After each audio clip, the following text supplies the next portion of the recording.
ducklings pa lang yung napoproduce namin, nauubos na. Kaya sabi nga po ng mga buyer namin, parang dragon yung nabili sa amin. Yan, ito naman po yung babae. Grabe kayo sa babae ah. Maingay po. Yung lifespan ng mga Peking duck is about 8 to 10 years. Yung lifespan po kaya mabuhay ng ganun. Pero yung breeding season nila, parang 2 to 3 years lang. You can say that this Peking duck business is mataas ang potential. Yes, sir. Mataas pa talaga. Lalo na wala pang masyadong ganto sa mga backyard. Ang alaga lang nila, mga manok, mga baboy, kambing. Mga native ducks. Tayo Actually, lang ang may Peking duck talaga na na-establish natin yung pag-aalaga at may ma-market natin ng maayos. Sir. Ilan ba yung kilo na na-generate natin doon? 2 to 3 kilos po siya. 2 to 3 kilos. within So, 2 months old only. within 2 months. Opo. Isang piraso, 500. Po. Sulit naman. Sulit po talaga. Kaya yung mga bumibili talaga sa amin, na-engage din sila kasi after 2 months, nabibenta po nila Na-out agad po yun. nila. Kayo ba, may minimum order ba kayo dito? Minimum order po sa pick-up is 30 heads and pag delivery, depende sa lugar, pwede na yung 50 to 100 heads. Plus shipping fee, syempre. Eto, sold na ito. Sold na po. Pipick upin po mamaya ito. Wow! Papuntang Bicol. So kung 150 pesos each times 300, 45K. equivalent to 45,000 pesos. You confirm? Confirm. Yes. That's 1 to 2 weeks na mga ducklings ninyo Yes po. na ready for out na, for disposal na, at ready for delivery. At pupunta po yan sa Bicol.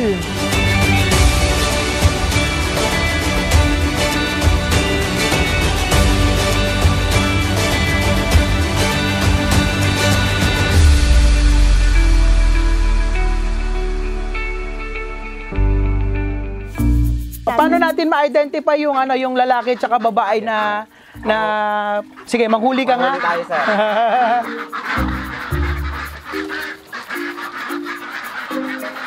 Ayan. Alright. So ano yan? Lalaki po. Lalaki. Opo. Number 1, hindi po siya maingay. Hindi po kahit ano niyo pong gawin, hindi po siya maingay. Parang may pinaparinggan ka. So pag lalaki di maingay. Opo. Okay. Tapos yung buntot po nila, yan po. Yan. May pa-curve? May pa-curve po yung buntot nila. Alright, okay. Tapos? Tapos sa babae naman, hindi na po natin kailangan kasi naririnig na po natin. Yan. Ayan. Yan. Ito naman po yung babae. Grabe kayo sa babae ah. Maingay po. Parang sa tao din ba? Mga chismosang pegendak din po. Mga marites. Mga marites po.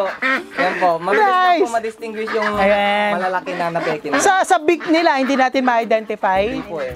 Okay. Yung mas, mas accurate po yung tunog talaga. Ito yung mga babae. Yung madaldal. Opo. Ayan, sige, baba mo na. So, yung, para ang nakita ko, tama ba? Correct me if I'm wrong. Yung lifespan ng mga Peking duck is about 8 to 10 years. Yung lifespan po kaya mabuhay ng ganun. Pero yung breeding season nila, parang 2 to 3 years lang. Hindi So, na sila productive within 3 years. Naabutan natin ngayon yung kaling. Oo. Yan na lang yung natira. So, ilan na lang natira dito? Nasa 50 na lang po yan. Actually, may building pa ako sa baba. 10, 12, 14, 16, 18, 20. So, parang 30? May building pa po tayo sa baba. Okay. Old house nila. Okay. So, yan na lang yung natira. Anyway, madami pa rin. Madami pa rin. May mga challenges ba kayong encountered sa pag-aalaga ng Peking duck? Marami po, sir. Tulad na. Talagang, number 1, itong housing po. Kasi maganda po na elevated talaga sila. Okay. Hindi yung sasahig na yung dumi nila, naapakan din nila. Tapos, kung ganito po, talagang malinis. Tapos, tatanggal sila ng mga balahibo nila, nahuhulog dun sa baba. Parang naiipon yung balahibo, tapos dun din sila natutulog. Parang hindi po maganda sa kondisyon po nila. Okay. Tsaka number 1 po yung liguan. Okay, dapat may swimming pool May sila. swimming pool talaga sila, sir, para Sana all. lagi nilang nalilinisan yung katawan nila, tas nakaka-exercise sila. Ayun. Nagsiswimming pa nga yung mga sir, yung gumaganon sila. Sumisisid Oo, sila. Sumisisid yung mga Ano, yan. backstroke o breaststroke ba? Pwede pang Olympics. Backstroke siguro. Gusto ko yun. Galing mo yun ah. Pasok yun. Okay, backstroke daw.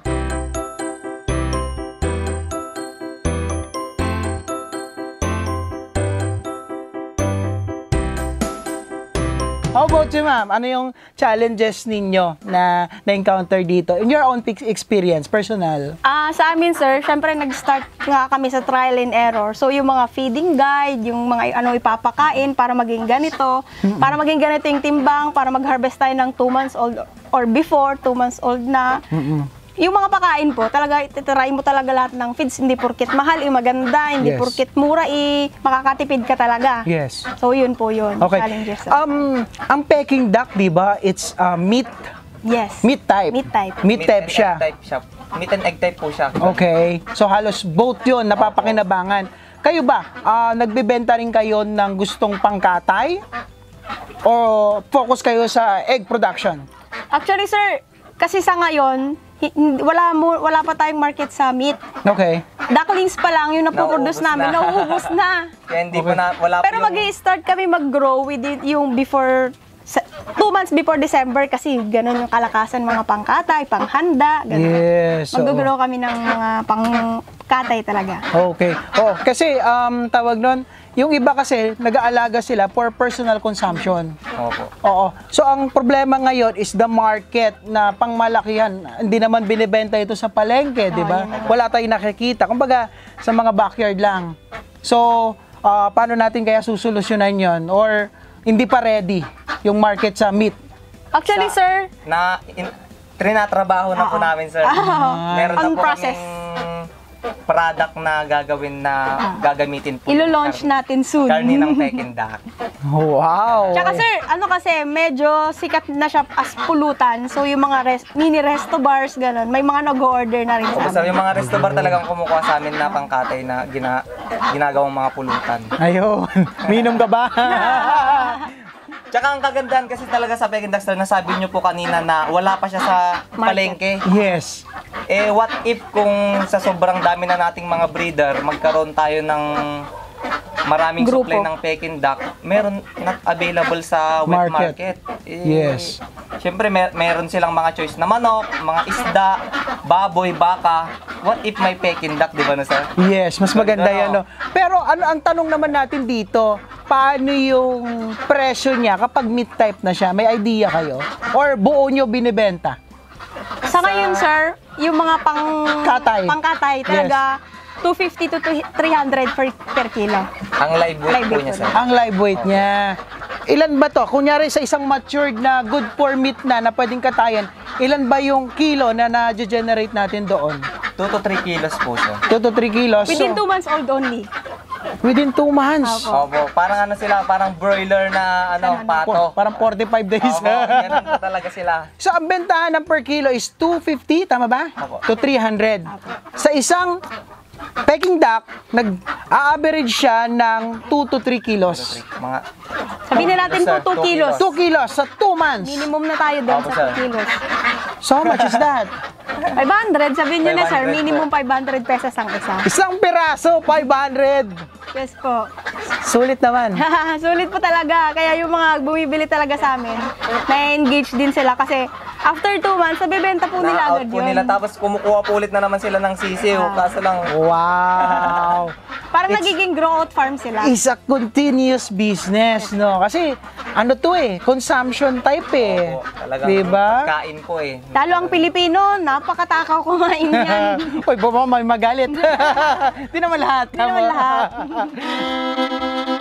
Alright mga kabidyo, tuloy-tuloy pa rin ang ating pagbisita dito sa kanilang integrated farm na kung saan, nandito naman po tayo sa kanilang dispatching area ng mga Manoklings tsaka ducklings. ayan. So, ducklings yung mga anak ng ng Mga duck. Peking duck po. Okay. Yung manoklings, Manoklings, anak ng manok. ayan, yung mga chicks, di ba? Yung mga Opo. baby chicks. So, tara, tingnan natin. Alright. Ayan na, bago yun Manoklings. Ay, ang dami! So, ilan lahat ito? Nasa 300 to, sir. 300 heads po. 300 heads. Opo. Ito, na-generate nyo lang ng isang linggo. Ah, range ng, ay dalawang batch po ito, 1 week tsaka 2 weeks. Yung iba, na-release na, so 300 na lang tong natira. Okay. Itong 300 plus na ito, o saktong 300 ba to? Hindi, may sobra po. May sobra, 300 plus na mga ducklings. Ito, sold na ito. Sold na po. Pipick upin po mamaya ito. Wow. Papuntang Bicol. Really? Ito po yung kwento namin na from piggery, magsiswitch siya sa Peking duckling farming. Okay. So, ibig sabihin, sabi niya, dahil, lika dito, dahil may ESF tayo ngayon, di ba? May banta ng ESF sa mga baboy. Ngayon, he converted yung farm niya sa Peking duck. Opo. Okay. Mahirap daw kasi makontrol po ngayon yung ASF sa baboy. Kaya, so sabi ko dito, hindi naman namin sila papabayaan dahil nga may after sales service tayo. Yes. So, nag-try po siya. Okay. So, sabi niyo, Bicol, paano naman ito siniship o pinapadala? Paano ba yung proseso ng farm po ninyo para ma-reach out niyo yung mga customer ninyo? Meron din po kaming mga riders na pet transporter na nagdi-deliver or pwede rin pong mag-pick up dito kasi sabi nga ng customer gusto kaming makita. Yes. Kaya yun po, mag-pick up po siya ngayon dito. Okay. So, 300 plus na ducklings ito. How much na kasi ito? Each? Ito, sir, nasa 150 po namin ina-out. 150 pesos. Going 2 weeks na po. Going 2 weeks yan. Pero depende pa rin minsan kung more than 2 weeks yung i-out ninyo. Depende sa age. So, kung 150 pesos each times 300, 45K. equivalent to 45,000 pesos. You confirm?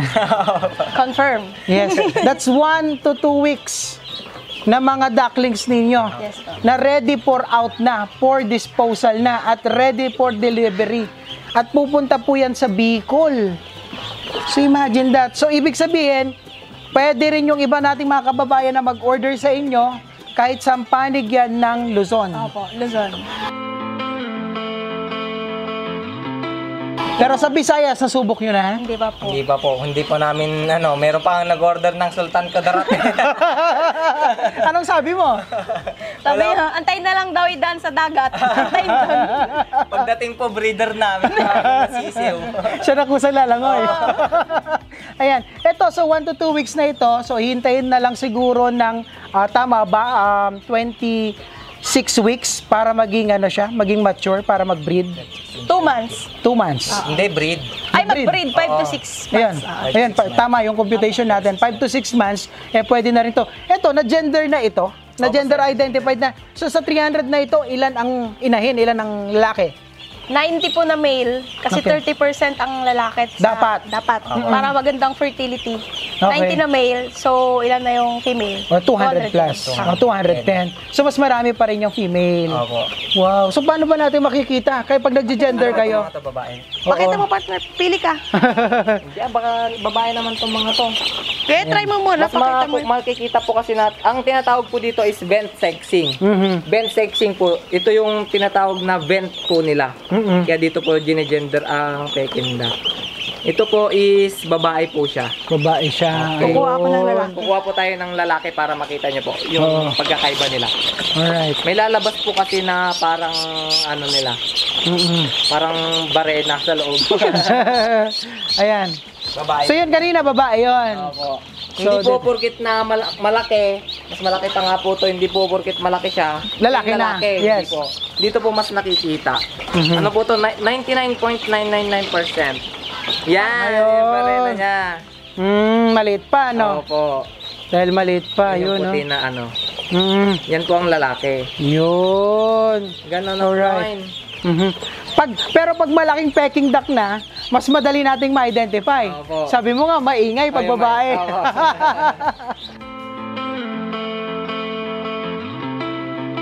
You can say that this Peking duck business is mataas ang potential.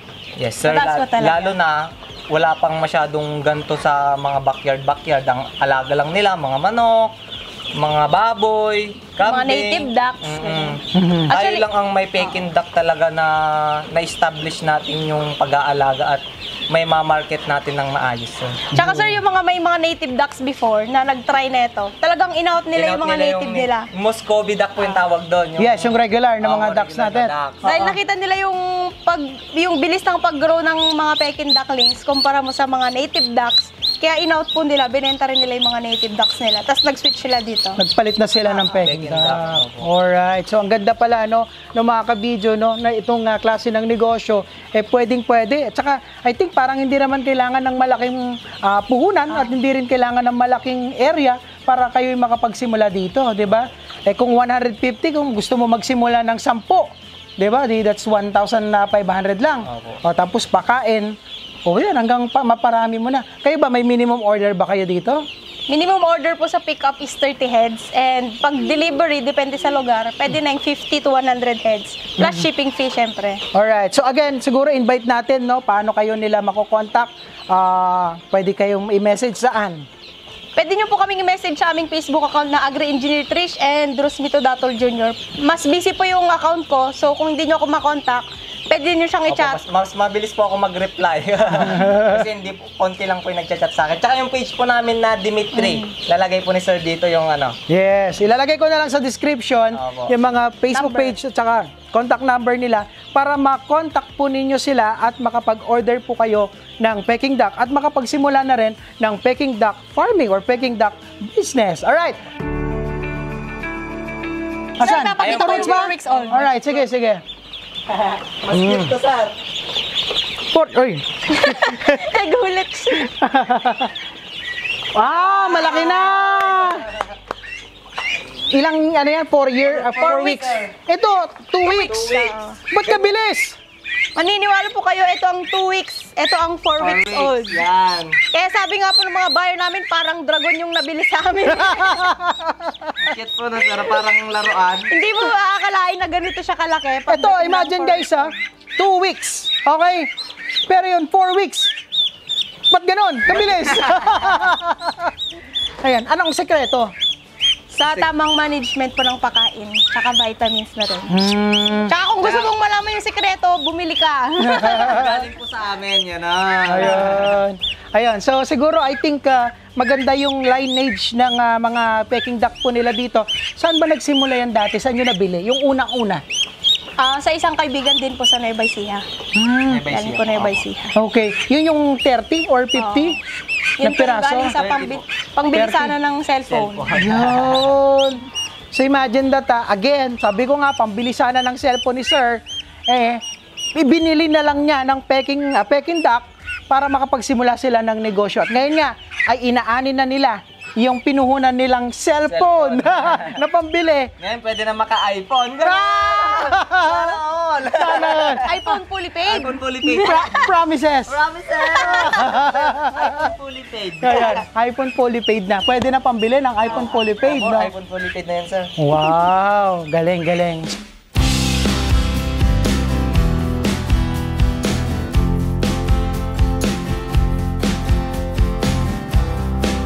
Ma'am, bago po tayo magtapos, no? Bigyan natin ng magandang advice at mensahe ang ating mga kabidyo para sa mga gusto magsimula ng ganitong negosyo. Ma'am Trish. Okay, sa mga gusto pong magsimula ng ganitong negosyo, kukunti pa lang tayo. So kung gusto mong sumali sa grupo, chat mo ko, bibigyan kita. Tara! Ayan, sir. Ako naman po, sana kung gusto nyo pong magsimula, simulan nyo na po ngayon. Para kung ano po yung mga idea na Gusto nyo gawin. gusto nyong gawin, matutulungan namin kayo. Yun lang Ayun. po. Tsaka kailangan pa po natin i-grow ang Peking duck farming eh. Oo. Kukunti pa lang po tayo talaga sa Peking duck, kaya magparami po tayo. Ayun. Marami tayo. Ay, kailan ba kayo magpaparami?